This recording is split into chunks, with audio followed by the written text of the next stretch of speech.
Hey, welcome back to You Made That, the podcast about makers making and the things that we make, starring Mike Lauder, Bob Blanford, and Rebecca DeGroot, two of whom are on remote locations this week.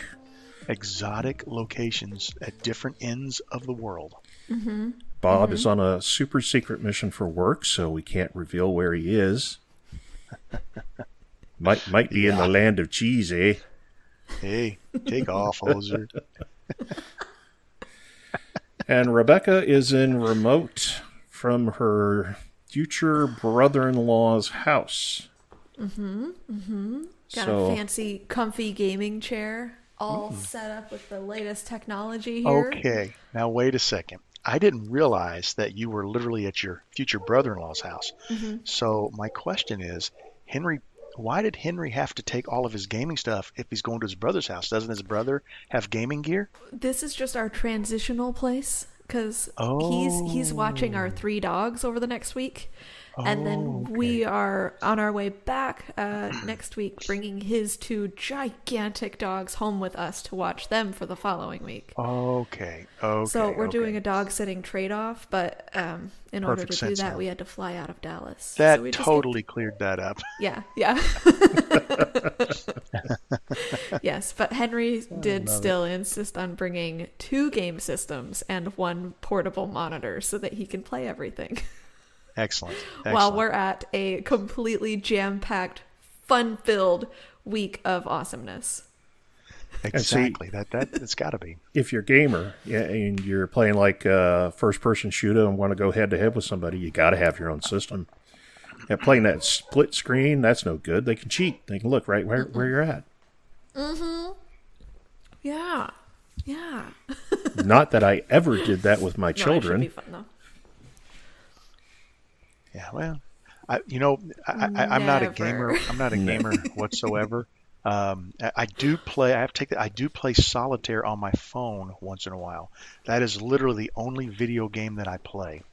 I was at that transitional stage where it was pinball machines, and then I became a young adult, and then video games kind of came in, and they weren't really.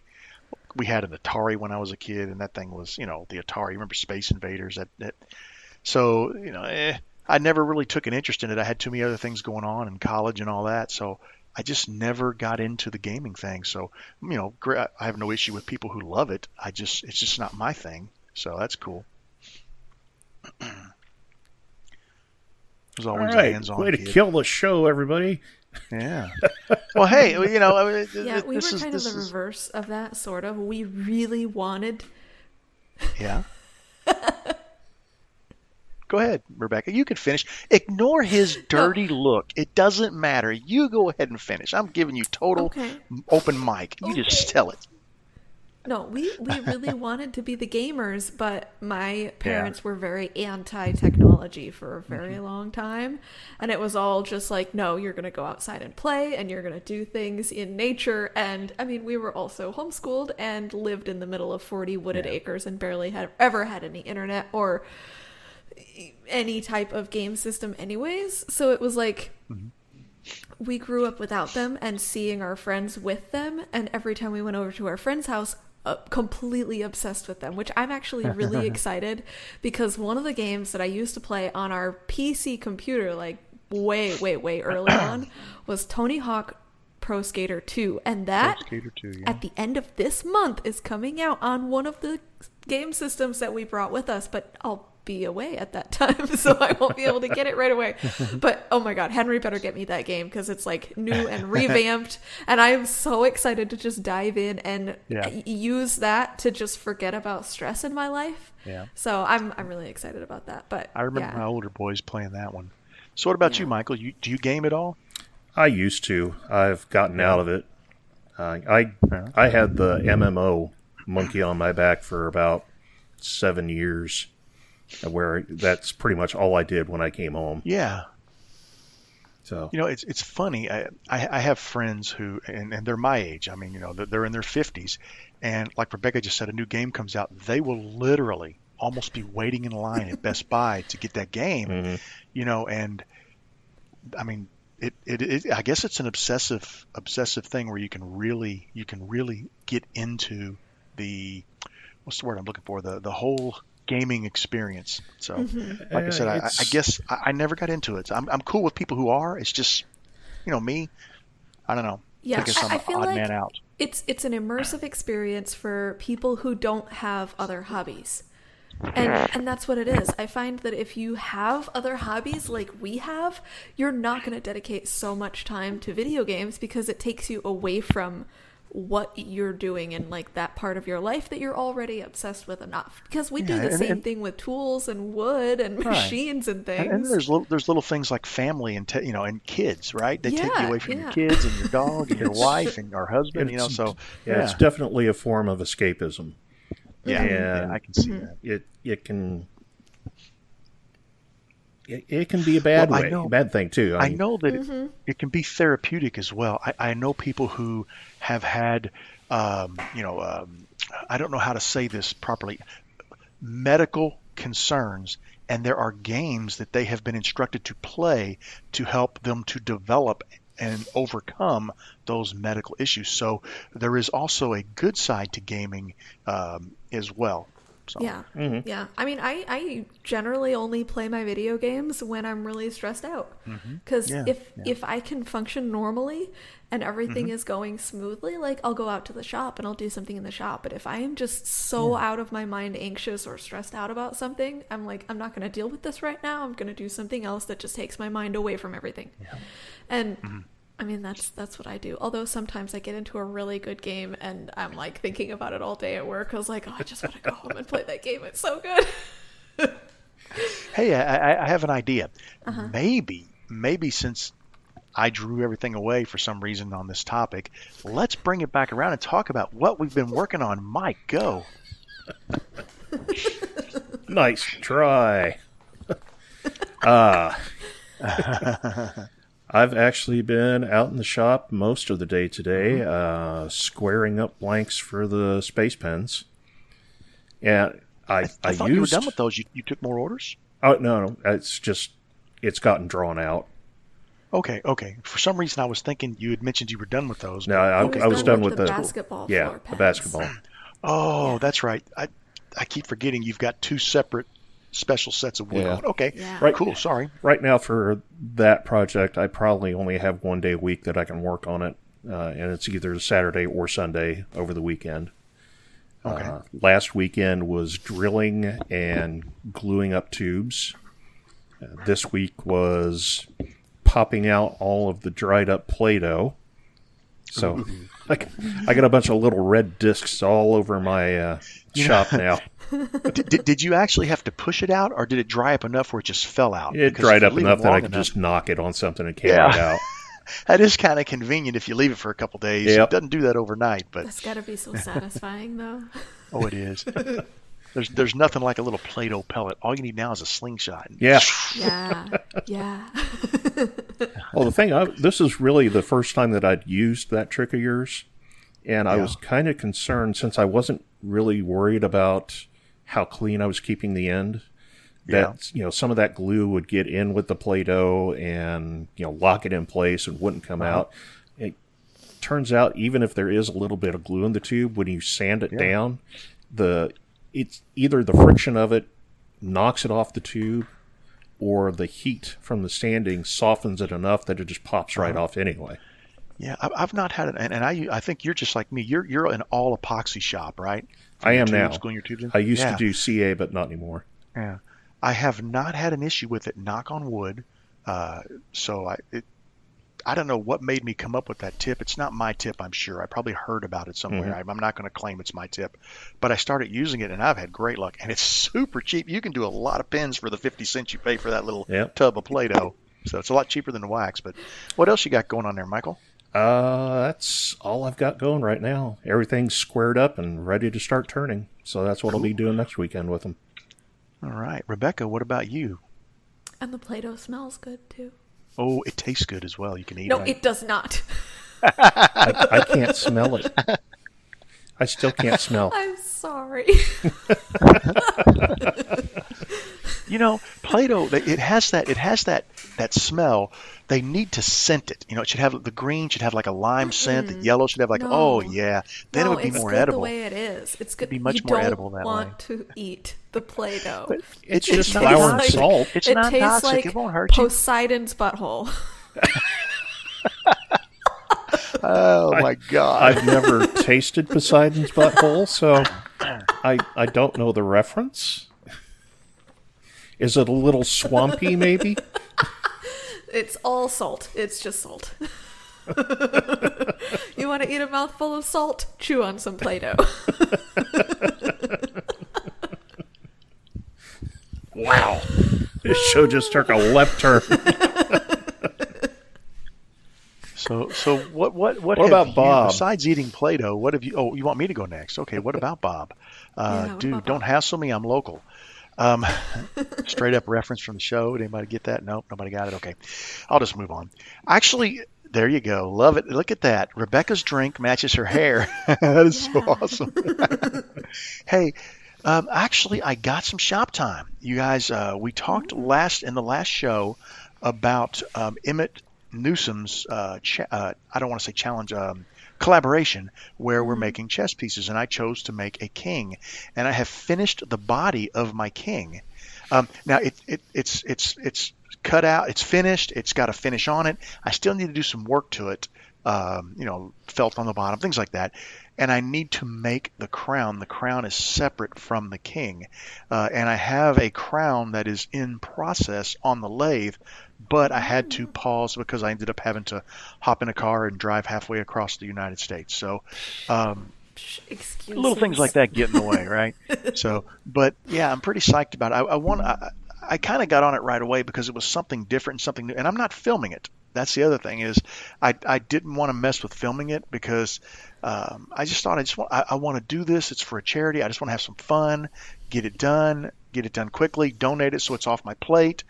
But it gives me a nice break from the mundane that I've been fighting with and stressing over in the shop. So I'm psyched about it. And then beyond that, just making some preparations. Talked with Mike before the show about a pen show that we're going to. So far, blocks of room aren't ready, so we're waiting for that to happen so we can book our hotel. And another pen show I'm looking at attending, the Mid-Atlantic Pen Gathering, MAPG, which I'm not sure where that's at. I think it's like 12 hours from me. So I'm just getting psyched. I'm getting psyched up and starting to think about the shows. And usually what happens is when I go to one of these shows, that is just like an inspiration explosion, right? I mean, it's like you go to the show and when you get there, you're kind of like, hey, what's up? And then you start talking with people and you start experiencing things and watching demos and participating. And it just, it just fires me up. And I love it. And I'm looking forward to that because I need that kick in the pants. Mm-hmm. So, and a lot of shop cleaning too. I did some more cleaning in my shop, which I know that's kind of boring, but it's so nice. You walk in there and the shop is clean. Yeah. There's a long way to go. Don't let me fool you. It's not done. There's a long way to go, but that's about it for me. So and I know Rebecca. I can see her. She's getting excited. She's starting to kind of tremble. She's ready to start talking about what she's been working on because it's all bottled up inside, and she just can't wait to tell. So Rebecca, it is your turn officially. Let us know what you have been working on. Okay, so you know how I am lately about deadlines and how they've just been passing me by. Well, I got an angry phone call from someone from AAW saying, Rebecca, we're the only one that we don't have your stuff yet. I was like, okay, I'm working on it now. I'm working on it right now. I'll just get home right now. So I got home, did a bunch of work on it, did all day the next day, and got it all done. So I've got my write-up for AAW that I've been putting off for probably a little bit too long. And the example piece, because that had to be part of the write-up too, is you have to have a picture of your finished piece, which I definitely started before that day. And that's what that little mini aquifer is that I posted on Facebook and Instagram, and it's just a cute little resin piece or hybrid piece. It's carved, then cast, then carved some more, and spray painted this time, which I wanted to show kind of a variety of the ways that you can paint a gradient. And I wanted to actually paint it. I wanted it full coverage because the part that you're painting is the part that's glued together and then pin jointed so that you can actually see all the different joinery mechanisms. And I don't want to see that when the part is the part that's supposed to look the most organic. So I spray painted it. It only took me about 5 minutes compared to the probably hour or so per sprout that hand painting it with acrylic paints takes. So I'm like, I think I'm going to spray paint these from now on. Because it was really satisfying too. Although then I came inside, I was like, look, Henry, I actually did my nails like you wanted. Little spray paints. Little spray paint gradient. Yeah, nice. Took until the next day for all that to go away. And then I did two IRDs last week. I had the whole month of May, almost the whole month of May free of IRDs because I had scheduled that whole month for the wedding because it was supposed to be again this last month, but again, it got rescheduled because nobody can travel. So I had a whole week free of IRDs and I'm like, I'm going to do this and I'm going to do that and I'm going to do these other things. But then the end of the school year completely kicked me in the butt. So I was just like, okay, that's not going to happen. So my first week of freedom, I dyed my hair pink, but we talked about that last week. I made a piece, did a handout, did 2 IRDs, felt completely unnatural now that I've been away from it for about a month. I was like, how do I do this again? But I actually got to use my new computer and use that for the IRD setup, and it worked so well. Although it doesn't have the same keyboard as Henry's dinosaur computer does, so a little bit of the shortcuts I'm confused of where to go, but Alan Zenrich actually showed me how to make my iPad a keyboard for my vMix, which is really bizarre. All I have to do is like go to a website and it connects you automatically to your vMix and all of the shortcuts. So I just had my iPad sitting off to the side and I was just like, oh, let me just zoom in real quick, click, click, click. And then it's just right there. And I was like, I don't have to worry about even touching my computer at all. I was like, this is ridiculous. This is crazy. And I could then essentially put my computer in the closet, put a portable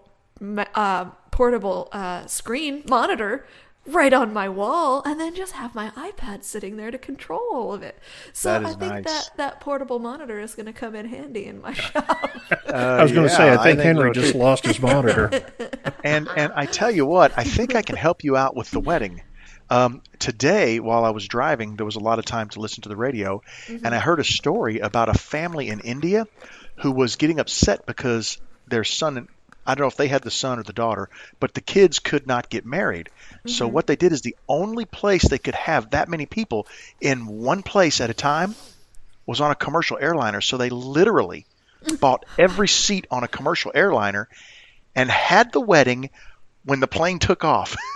They had the wedding on a huge airplane that they completely chartered because they could get everybody on the plane. Oh my gosh. There was no place else in India where they allowed right now, because the COVID is so rampant right now, to have that many people in one location. They had to wear masks and they had to follow safety guidelines. But on an airplane, they could all hop on the plane. So they flew somewhere. I don't know where they flew, but they got married on a plane. And I thought that was cool. So you and Henry need to contact DFW and see what it's going to take to rent a plane.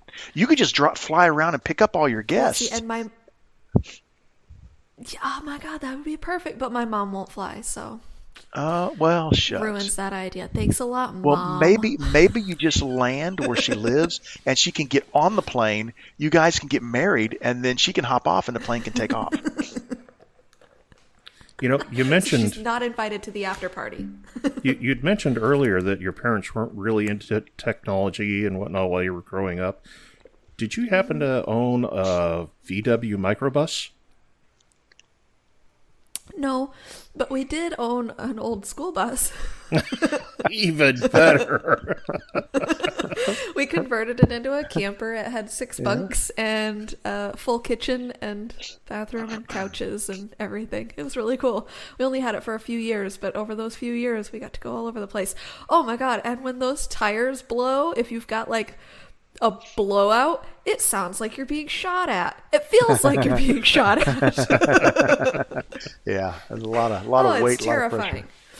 Oh, but yeah, so I've been keeping myself real busy and then packing for this trip. So instead of going straight from Texas to Michigan like I would normally do, we stopped off in Dallas, so we got to take a road trip yesterday.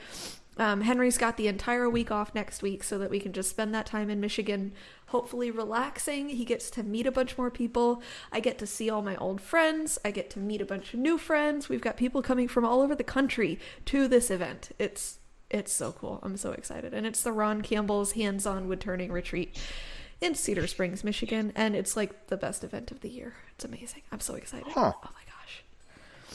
Yeah. That sounds really cool. Yeah, Hey, it's going to be. speaking of things going on, by any chance, have there been any submissions to the You Made That Podcast box challenge? There's one person on Instagram who made a story and shared a box that he's made so far. I've got his name here. Well, not his name, is his business name. It's Ryan Woodturning. And he has pretty much the completed box. It looks like he's missing the other material, but he had a box that was made with 2 different woods. Okay. So he's 2/3 of the way there. He just needs to add that other material, whatever that may be, and then we have our first entry. That's awesome. Thank you, Michael. And there's a couple of people who have commented on the post on Facebook. So there's probably going to be at least 3. With finished boxes? No, they've That's just awesome. asked And some we're less than a week in. The 2 on Facebook have just asked some questions. But Okay. we'll have at least 3 entries. Nice. You know, Michael, would it be okay to review their? You don't have to say their names, but if you could ask their questions and you can answer them on the podcast in case someone else is maybe thinking the same thing, that might be beneficial to people. Would you be willing to do that? The one that I remember offhand is one person wanted to know if they could do more than 1 entry. And what the 3 of us decided on that one is you can do as many entries as you like. However, the judged entry will judge all 3 or however many you put in. But for the random drawing, it's going to be by person, not by project. So if you can enter 10 times, but for the random drawing, your name will go in the pot just once. So everybody still has an equal number of chances. But if you want to put in 4 or 5 or 10 different boxes for the judged portion, go right ahead. The more the merrier. And I'll have to see if I can find the other question. So talk amongst yourselves. Perfect. Oh, that'll be difficult because Rebecca and I really don't like to talk. We're both introverts. Yeah. Yeah, I know. It's terrible. Oh, my mom sent me a picture of a shirt today. Oh, no. It's got a butterfly. It's got a butterfly on it. It says anti-social butterfly.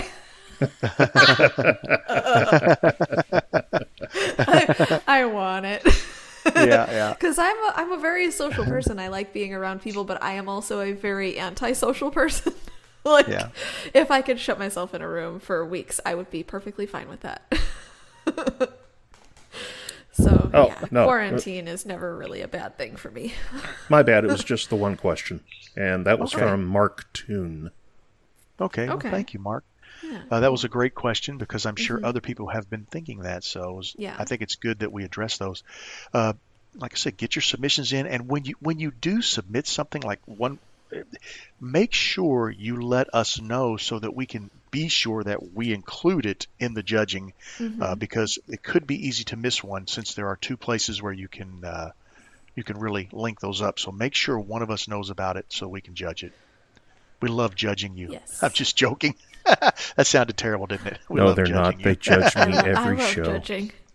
No. I'm excited about this. I'm especially excited about the random drawing because that means anyone can win regardless of, as long as you meet the criteria and go back and listen to that. We won't go over those again here. So yeah, and I'm excited too because the class I'm teaching at the retreat is my walking box class, so that fits right into the criteria. As long as they throw in an additional material that's not wood, it's perfect. Take pictures of the raw material, take progress photos. I actually take a lot of progress photos of them doing their own thing, so I might just share the photos with them. I've got it. So when you take Rebecca's class, grab your 2 different pieces of wood, shoot your photo, turn your box, take and just stick a Band-Aid on the outside of it, and then submit it. Perfect. I'm joking. Don't do that. We expect more creativity than that. I'm terribly sarcastic about stuff, so do not ever do what I say. Yeah, don't do that. I mean, it's the Michigan wilderness, so you could find a nice little pebble to use as a handle. You could find, I don't know, is it still cicada season? You could probably find some cicada shells, the exoskeleton carcass things lying around. Stick a couple of those on the outside. Oh, that's actually really I should grab one of those and cast it and make a bottle stopper out of it. That would be cool. You should. I actually found a wasp one time, but I accidentally broke a couple of its legs off that I wanted to cast, but I didn't get to it. It was already dead, I swear. I'd just be worried about the heat, though, and the reaction. It might melt it. I wouldn't think so. Well, isn't that what they make shellac out of? Are those casings? I don't know. Shellac. I thought it was specifically the shellac beetle. Yeah, that's a beetle, right? I could be wrong. You know, it'd be worth trying. It would be worth trying because it would be certainly be cool. It'll either be cool or a mess. You know what would be really cool, Michael? It'll be amazing. Oh, I've got it. I'd buy those blanks. Get like some bark from like a tree bark and have the cicada shell stuck on that and cast that in resin so that when you turn the bottle stopper, it looks like he's sitting, because you always find them stuck to a tree bark, right? That's cool. Yeah. That's awesome. If you don't do that, I'm going to steal this idea. Ooh, man, my idea just got stolen by Rebecca DeGroot. Wow. So there's an artist that actually does slip casting with these things. So you take really thin down clay and you pour it into the shell and you fill it all the way up and then you fire it and it just fires like normal clay. So all of the exoskeleton kind of like burns away and then you have left the interior form of it. And I wanted to try to do something like that, but it was never really successful. I think I needed to get the viscosity of the slip down a little bit further or up a little bit further, or maybe they use like a really nice syringe type tool to inject it where I wasn't doing that, but resin would be really cool to do. Isn't slip casting normally hollow? Yeah, it is, but they were actually filling them up, I think. Yeah, I was just curious as to whether or not I don't know. if the clay would sink in as it's dried. I don't know. I don't Be know. interesting to find out. Report back to us on that. Yeah. Let's experiment. Let's play with bug carcasses. You know where It's we my could favorite really thing to do. probably find out about stuff like this is if we were at a place with other makers. Somebody may have already done this. Yeah. Yeah, you know? Yeah. Nice. Maybe a possible little segue there. What do you think? Yeah. All right. So Michael has led us right into the topic. Michael, what is that topic today? Oh, this Mike? was your idea. You go ahead and introduce it. Well, what we thought we would do is talk about the benefits of attending shows, be they wood turning shows for those of you who turn, woodworking shows, any type of a craft show, be attending shows and just getting involved and rubbing elbows with other makers and just what the takeaways from that and how beneficial that it is to do those type of things, especially now that shows are starting to kind of make a little comeback now that things are easing up with the pandemic. So let's let Michael start. Hey, Mike, go, buddy. Oh, sure. You tell me that as soon. While I'm putting eye drops in, you rat bastard. He hates when I do that. I always wait till he's like not a looking, then dentist. I put him on the spot. Yeah. So tell me, how are you doing today, Mr. DeLauder? Really? Yeah. I mean, if you don't want to start, I'll start. Doesn't matter. Go ahead. You start. Okay, I'm going to start. Shows are good. Go to them. That's all. That's it. No. I apologize. I just drove almost 10 hours, so I'm a little slap happy. It was just me in the car singing the entire time, right? So I kind of scared myself, so I'm a little jumpy right now.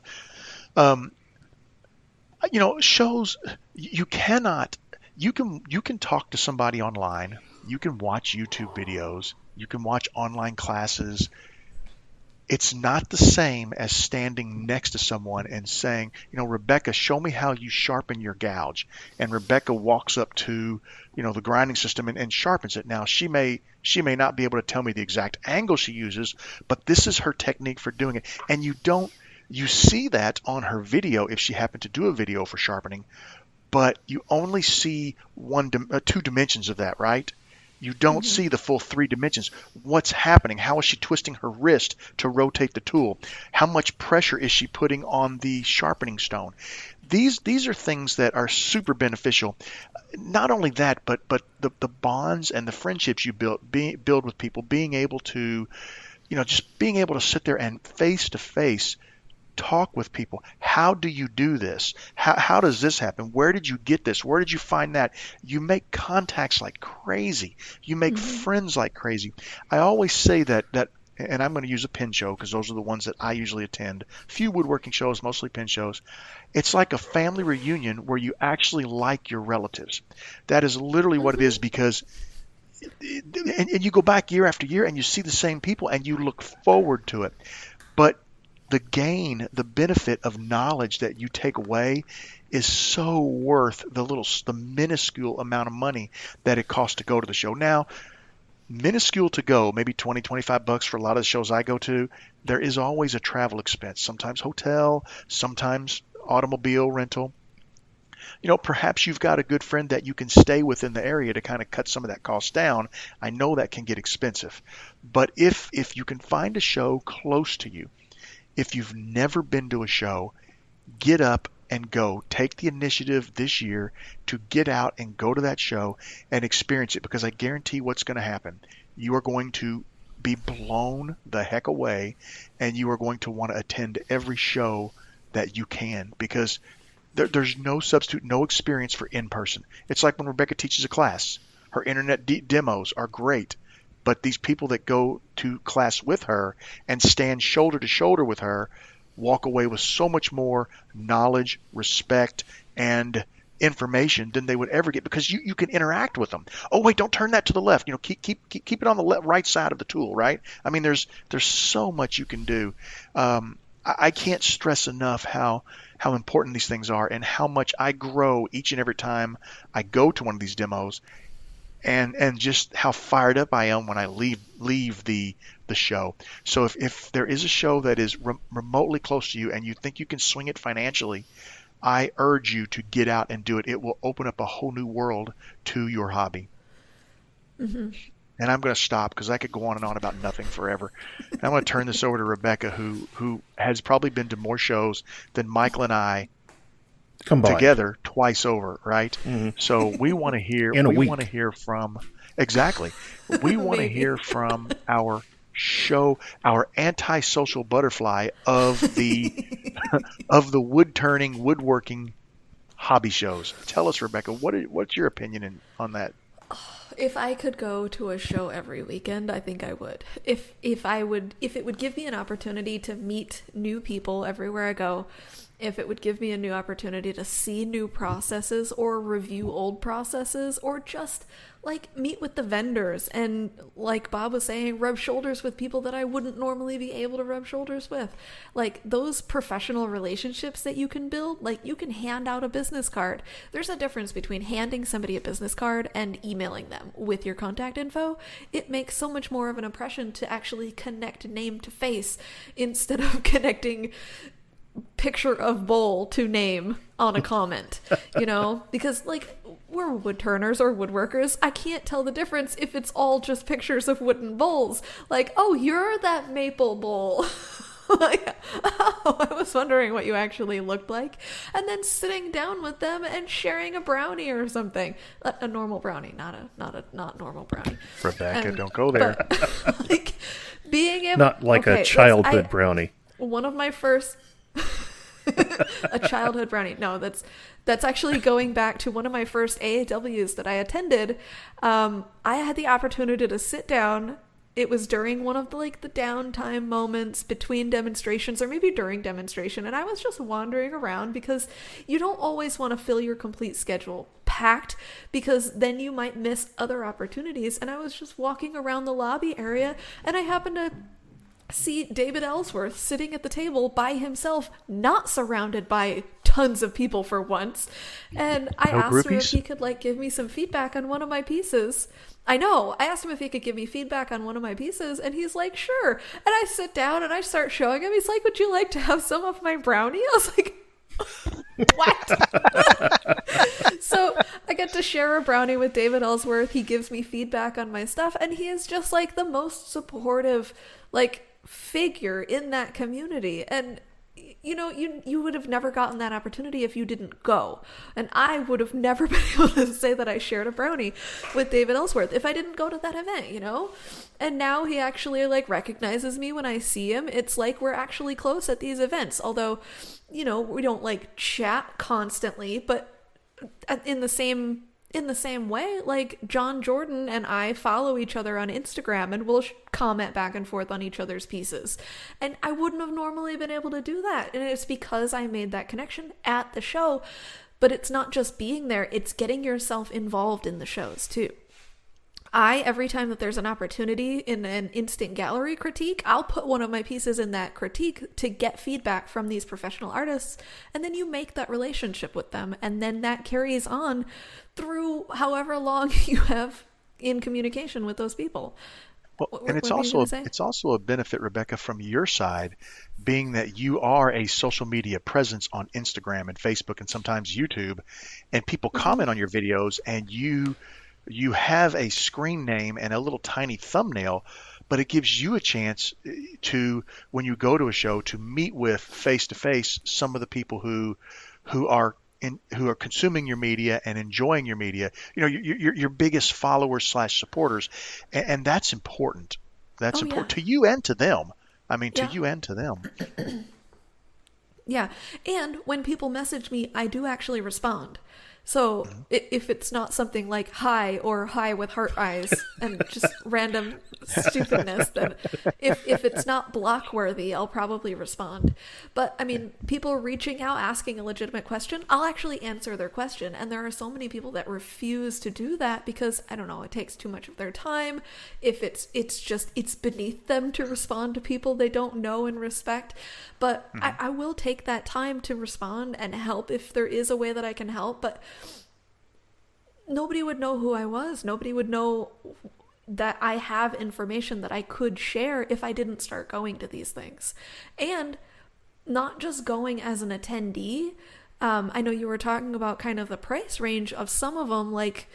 I know that some of the woodworking shows are $12 per day, or you can spend 20 something to go for the whole weekend. AAW is almost $400 for the weekend.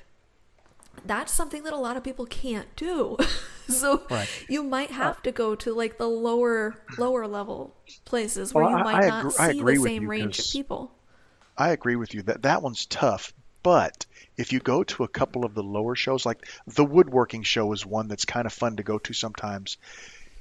Once you've gone to a show and you see what it is, then I urge you to, maybe you can't spend $400 on a show, but I urge you to investigate that show, look online, learn about it, talk to people who have been, because what's going to happen is you're going to want to go. And what you can do is set that as a goal of yours, right? And maybe you can't go this year, maybe you can't go next year, but you put a couple of bucks aside off some stuff, maybe a pen or two you sell. Try to earn the money to go, because one trip, and it is worth every single penny if you take advantage of it. Every single penny. And shows like that are where you see the big guns, the people who you can really learn from. And all it takes is setting aside $5 a week, and you can go to a show like that. Exactly. That's like giving up less than one of your Starbucks drinks per week. Just skip every Thursday. It'll be fine. You'll survive. Your spouse might not, but you will. Yeah. I've decided that I'm going to take up smoking so that I can quit and save the $5.50 a pack each. I'm going to smoke a pack a day, and I'm going to save that $5.50 a pack to. No, I'm being sarcastic again. But I'm being sarcastic because I have a buddy who did that, but not for woodworking shows. He bought a car. Oh, okay. But what I was going to say too is those more expensive events like AAW, it costs that much to attend as a full package. You can still go to the trade show and the instant gallery without that pass. You can get in, you can see all the artwork, you can go in and hobnob with all the vendors. You can buy anything in the vendor booths because they're set up for the public. Those areas aren't limited to the members or the membership or the people that have the registration. So even if you can't make it to the full show, you can still go to two of the large parts that people actually go there for. I remember. Is there a cost to that? No, those two sections, at least as far as I know, still are open to the public.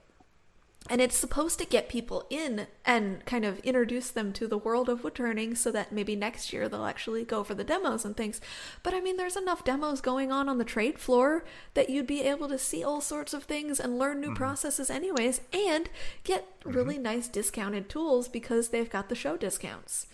But you may still get to talk to some of those demonstrators because many of them go out on the floor and look at the new tools, and they talk to the vendors.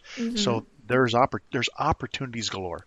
Yeah, like the instant gallery critiques that I always get, like, as I join in on, those are with David Ellsworth and John Jordan and Betty Scarpino and all these other big names that are like the top tier of woodturners. So you can do that. So there was one of the shows that I went to. I think I only ended up going to 2 demos all weekend. The rest of the time I spent on the trade floor by choice, because that's where it was all at. That's where everything was happening. That's where I had the most fun. I was just going from booth to booth, like, can I try your tool? And they would like, sure, put it in my hands and like, let me play for a little while. This is amazing. Okay, I'm broke, so I'm not going to spend any money on it, but thanks.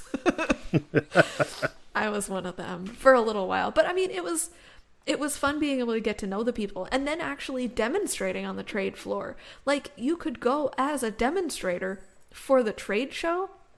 That gets you into almost all of it if your trade company that you're representing gets you the right kind of pass. Then you can also be a registered attendee. So yeah, there's loopholes, ways to get into the show without actually being in the show. But it's so much fun. I would recommend it to anybody, even if it is like you only get to go to one of the big shows every 5 years or every 3 years or every 10 years, who knows. But this year, it's all virtual anyways. So it's like $30. Have they said anything about next year? If it's going to be virtual or in person or both? Yeah, right. I don't know. And if it's in person, where it would be?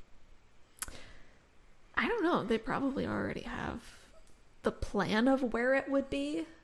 Because by now, everybody should know where it's supposed to be. Everybody, AAW representatives anyways. But maybe they haven't announced it yet. But it's like it's next month, so they'll definitely know by then. I'm hoping that they are going to do Louisville, since they had to skip on that because of COVID. Yeah, and since that's so nice. Literally in my back door. Oh, yeah. It'd be nice. Yeah. That Louisville would be amazing. Because I know our club was really playing that up, that they were going to do the Louisville show. And then as things rolled around and things kicked off with 2020 COVID, they ended up having to cancel. So it was kind of a bummer, because that would have been my opportunity to go, because like Michael said, that's our back door. My dad lives there. I could stay with my dad. So I have no expense whatsoever except gasoline to get there. And I was planning on attending that one.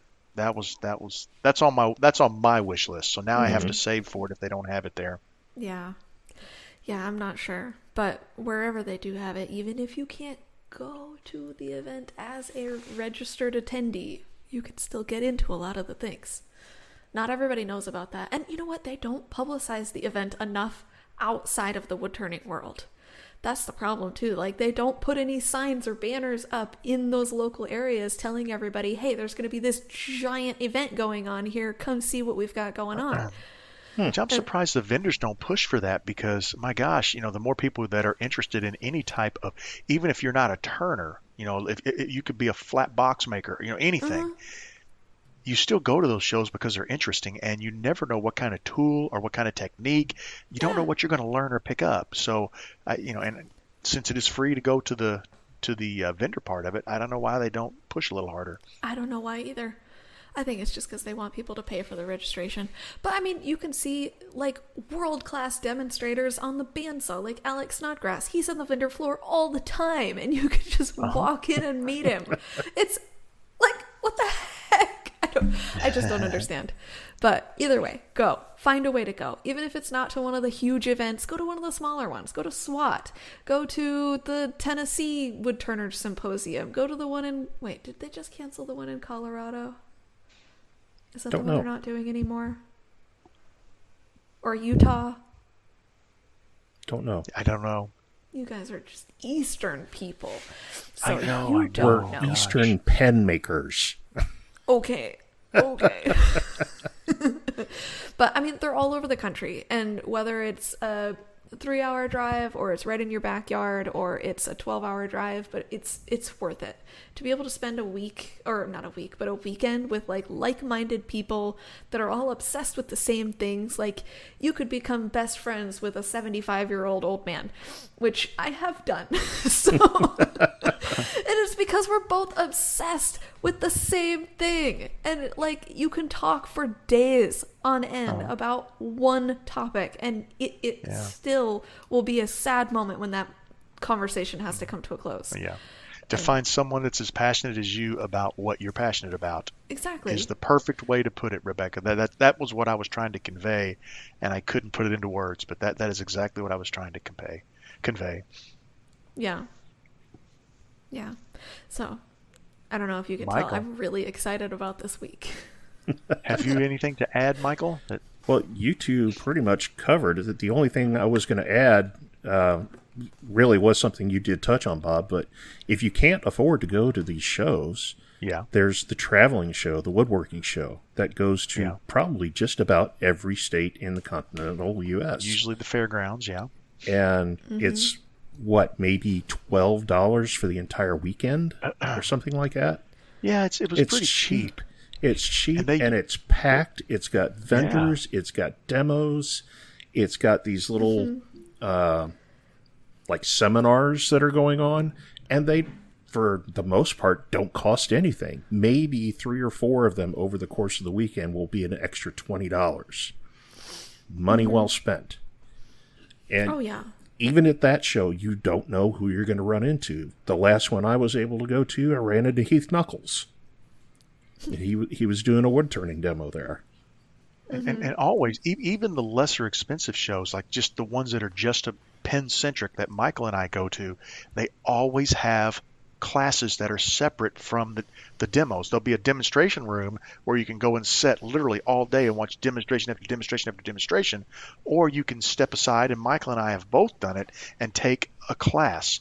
And generally, the prices are not that bad. You're taking it from someone who is I don't want to say an expert, but very talented at what they do, and more than happy to share information with you. And the prices are reasonable. And you may, like Michael said, you may have to say, look, I want to do this. I can't do it this year, probably not next year, but the year after, if I put $5 a week away, like Michael said, you're going to end up with plenty of money. $5 a week a couple will of years. Put you at a show in a year. Yeah, exactly. And it's worth it. It's worth it. You will not regret it. Yeah, 100%. Are you still with us? I don't think I've ever been disappointed. I think we're losing Rebecca. Yeah, I think so. At least her audio should still be recording locally, so we won't lose that. Actually, Rebecca, here, do you need to... Oh, you're there. That's better. That's better. I'm so here. Do we want to move on to Shop Squirrel? Or actually, you know what we need to talk about? Go ahead, Michael. I'm sorry. I was going to ask if the squirrel went to DFW. There is no squirrel. It didn't have its shots. No rabies shot. It couldn't travel. Yeah, that's right. Those rabies I was shots. gonna say before we do Shop Squirrel, perhaps we should talk about our wonderful sponsor. And Rebecca, you do such a lovely job with that every week. Would you like to mention our sponsor? Well, you guys maybe saw my post on Facebook yesterday. No. There was a sticker on a bubble wrapped piece of something. What was that item? That wasn't a peen. That was not what it says it is, or what it says it's not. And I didn't swear, see this, so the fill me sticker in on is the details. telling the truth. Well, it's going to use the same word that I used last week. If you're not going to be offended by my. Okay, I know what the word is. You can skip that part. It was hashtag not that thing. So, okay. I I had a grand old time bubble wrapping all of my stuff, and I thought that the best way to wrap all of my saber-tooth burrs would be first individually in bubble wrap and then roll them all into what looks like a tube. And then I was like, okay, but the shank of the burrs are sticking out the end, so I would take another ball of bubble wrap and put one on either end.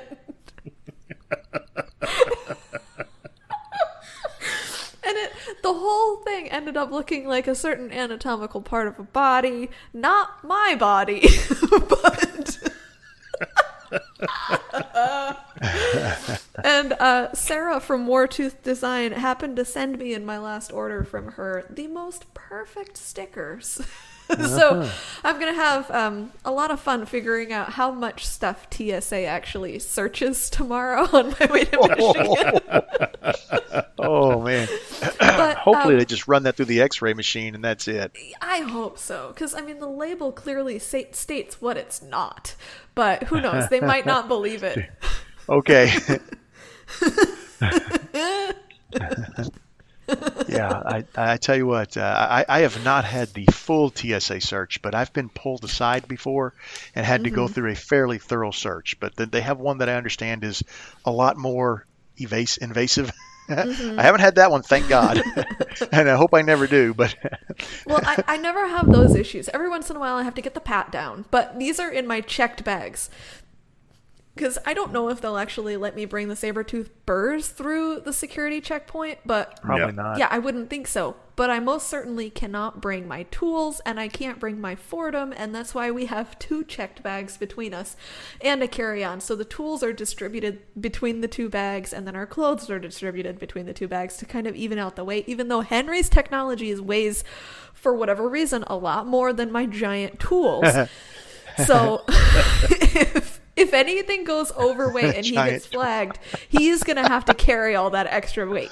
So I'm excited because I get to use all of my Fordham or my saber-tooth burrs and for teaching the box making class, because we're going to be carving all the legs. And if you too, especially if you're one of the people that are going to be at the retreat, are obsessed with my saber-tooth burrs that I'm bringing for you to try out and see and demonstrate, you can find your own at sabertooth.com and save 10% off at checkout by entering YMT.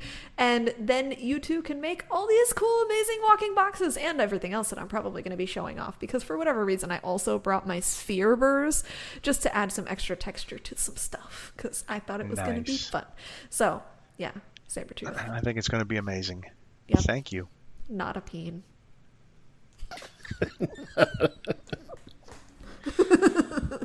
All right.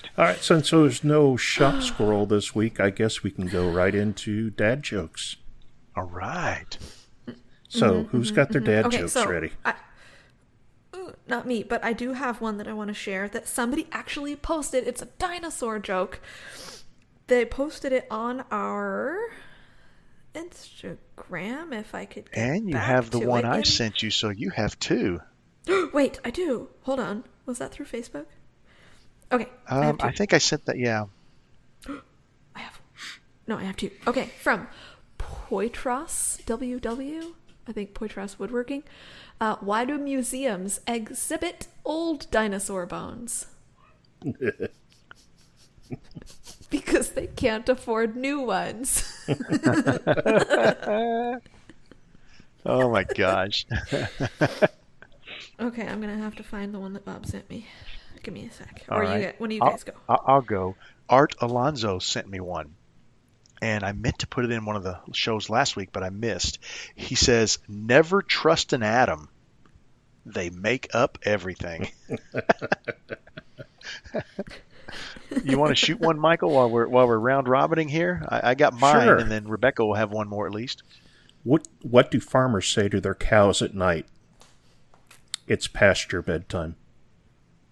Pasture bedtime. I like it. Okay, and this one from our very own Bob Blanford. What do you call a dinosaur that crashes his car? Tyrannosaurus Rex. All right, I got one for you, Rebecca. Oh no. What do you call Did we all a freeze? magic... I thought that was funny. I think I've frozen. Oh, it is funny. Can you guys hear me? But I Oh, laughed no. at it before I sent it to you, so I had pre-laugh on that one. Yeah, man. I got one for you. Wait, what? I got a joke for you. Did This one I think you'll like. Okay. What do you call a magic dog? A labracadabrador. What? A labracadabrador. See, Labrador, but then abracadabra in the middle. Okay, so it wasn't as funny as I thought it was. I liked that one. I had a wonderful time. I got a chance to take my daughter. My wife and I took my daughter and one of her girlfriends to her lacrosse game the other day, which unfortunately we did not win. So we made it to semi-state, but no farther. And the little girl who was with us, her little girlfriend, absolutely loves dad jokes. So we traded dad jokes. My daughter was like, "Oh my God!" But we traded dad jokes on the way up there and back. So it was a good time. Any more dad jokes? That's I've awesome. got one last one. One last one. Okay, Michael, let her rip potato chip. An archaeologist has discovered the largest lower leg bone ever recorded. It was quite the shindig. Shindig. That's pretty good. I like that one. That's almost a dinosaur joke. Almost. That's borderline dinosaur. Guys, we have, if you go to our Instagram page, there is a little cartoon dinosaur that Rebecca placed out there, and we would like you to comment on that dinosaur with your best dinosaur dad jokes. We are going to read them on the show. If you prefer to remain anonymous, just put anonymous in there, and we will not give your name. Otherwise, put your name, and we'll give you a shout out, and Rebecca will tell your dinosaur joke right here live. Well, sort of. It'll be live Almost when we do it, but pre-record it when you hear it. But we will tell your dad joke for you. Yeah. Coming to you live from a pre-recorded audience. Exactly. We need one of those. What are they called? The soundtracks where everybody claps in the background. Canned applause. I'll get Canned right applause. on that. That's what I was looking for. That's all I got, guys. It's been a weird episode, but it's been fun. It was a fun Hey, episode. we actually stayed on topic for most of this episode, so it's not weird. I know. Yeah, It's I don't know how you crazy. did that, Michael. I was worried you weren't going to be able to, but you did all right today. Yeah, I Yeah, just good shut job, up and let Michael. you two talk. That's all I had to do. Yeah. See, that's what it takes for us to stay on track. I'm just going to start the show and sit back. And, you guys got this. Well, I do believe that is it for this week. So everybody have a great time out in your shops. Enjoy this beautiful weather we're having, and unless it's raining in your part of the world, and if that's the case, I'm very sorry for you. Now I forgot what I was going to say. Everybody have a great week. We will talk to you soon. Bye. Bye. Peace out. God. I was waiting for Michael to go. He always goes second. Well, I already said bye. Oh, Yeah, you said bye. but usually you do a silent bye. Oh. Bye. Bye. That's better. All right, guys.